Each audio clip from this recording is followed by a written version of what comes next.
What is up, Sanders? I've been getting a lot of requests to show off my solo build. A lot of people asking what's the best Trampler build for solos, so that's what this video is about. First off, do not be scared about the building cost. I'm using a lot of the higher tier modules just because I have the resources to do it, but if you don't, you can just use the lower tier ones and it'll still work fine. The only things I would recommend you do have unlocked is one of the engines, the small engine or the medium engine. This cargo bay is super useful. And then also the battering ram. You don't need this, but there's just no lower tier version of it. Everything else that I'm using, if you don't have it, just swap it to the lower tier one. Oh, and also it uses the middling chassis. You will need this, and make sure you get the bottom one, not the top one. This one is like wider than it is long. This one is the proper one. Oh, and also this reactor. I guess technically you could use the normal one, but this one is so much better because you can put rooms on top of it. So this is the Trampler here. I'm going to go through from scratch and build it in front of you so you can follow along, but just so you can have a look. This is it. 56 movability. That is with the large engine. This is the bottom layer. This is the second layer. It's not too complex. There's a lot of just empty rooms that are used to defend reactor. Now, it's obviously a very front-on ram and shoot them build, which I believe is the best way to PvP, especially in solos at the moment. But anyway, I will build this from scratch so you can follow along. Okay, so first thing you need to do is pop in your middling chassis. This one right here. Now, I'll try and keep my camera facing this way so it's easier to stay oriented. But just make sure your arrows is here. This is the front of your Trampler. You walk this way. So if you keep your camera where mine is, hopefully this will be easy to follow. First thing I'm putting down is the reactor. Now, I'm using this one, and I'm putting it right here in the back corner. Not overhanging, but just sitting there in the corner. Next to that in the corner, I'm putting one of these auxiliary corridors. I think in the tech tree, they're also called like metal rooms or something like that. And that goes right there. Now, if you don't have this unlocked, I would recommend just getting it unlocked. There's the wooden one, which is the tier 2 cheaper one. This is purely just if you're getting shot from this side, it's hitting this room before it hits reactor. It's just defending the reactor. There is then another one right there in front of it. And this is where the entrance connects to. I have the enclosed entrance, which I think is much better because it stops them jumping up onto your Trampler like you can with the open one. Now, this is where things get a little tricky with the cargo rooms. So the theory behind this is that this cargo room only weighs 2,500, but it has 7,000 health. So the weight to health ratio is really good for these cargo rooms. But first, you want to put a small cargo compartment with the corridor here, facing forwards so that the door opens like that. In front of it, you're then going to chuck the long one, and this blocks the shots from the front. Right here, you also want to put the long one to help block those shots, and then in the middle here, I just put another one of the auxiliary corridors. Then if you have the ram, pop the ram on the front. You're going to be ramming people anyway, so this is just a bonus. Obviously, you can only put it on one side. You could put 2 rams. You could have them both sticking out like that.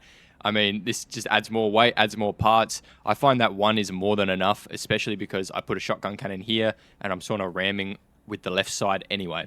This is the bottom layer done, but before I go to the top one, just make sure all your doors are fine. So this isn't, you want a door here.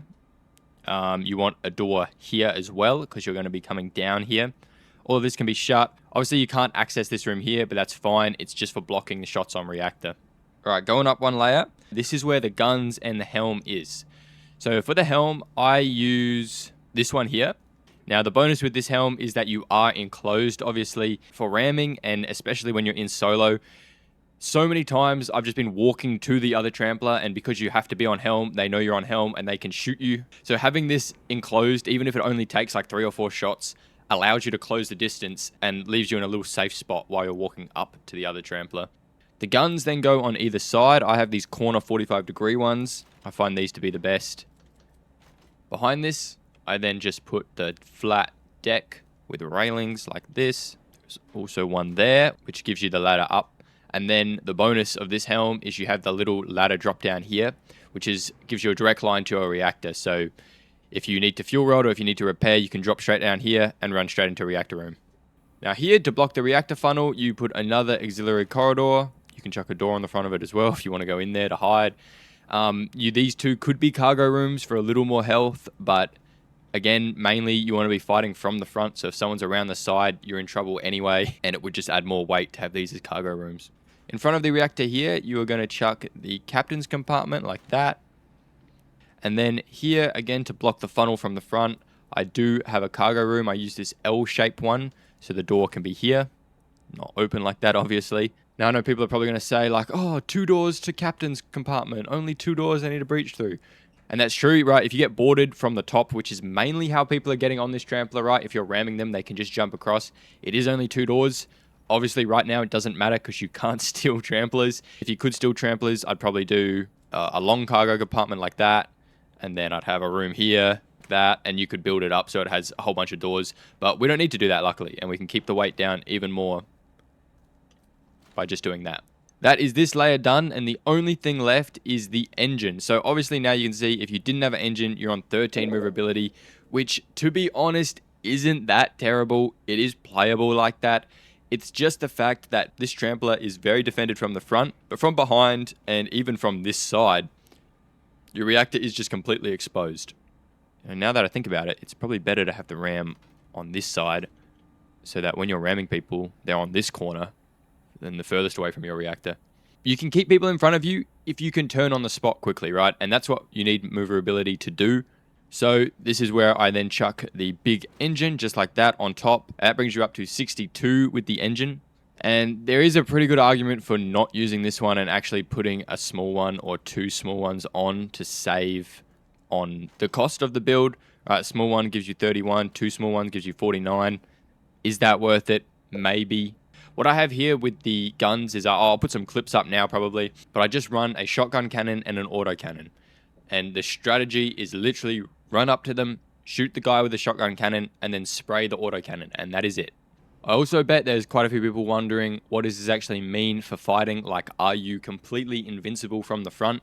Because obviously you can't hit reactor from the front. Does that mean you can't die if you stay front on? Like, how does this actually work? What happens is when you're front on fighting, they need to destroy these rooms, then destroy the room behind it, and then they can hit reactor. When these rooms are destroyed and the walls disappear, I'm pretty sure that the whole room is just classed as not there. So it's pretty much like you have nothing here and they can just shoot straight through to reactor. I'll put a clip up of me fighting a Trampler, which was a very similar build to this one. And all I had to do was destroy the room in front, and then I was able to hit reactor still from the front. Obviously, having the ram here helps because that does block shots from the front as well. So maybe, I don't know, I'm moving it back over here now. Maybe it is better to have it here because it's in front of reactor. I don't know. Hopefully that's been helpful. This is what I have been using. I'll put some clips up now. It's been working great for me. But I'm 100% sure there's tweaks to this that could make it better, or there's probably a different arrangement of these rooms which is slightly more optimal or something. I would also recommend bringing a repair kit because if someone does destroy one of these rooms, which happens in the fights, you can come down and repair it after the fight's over. But yeah, that is it. Hopefully you guys do well with this Trampler and have fun sanding.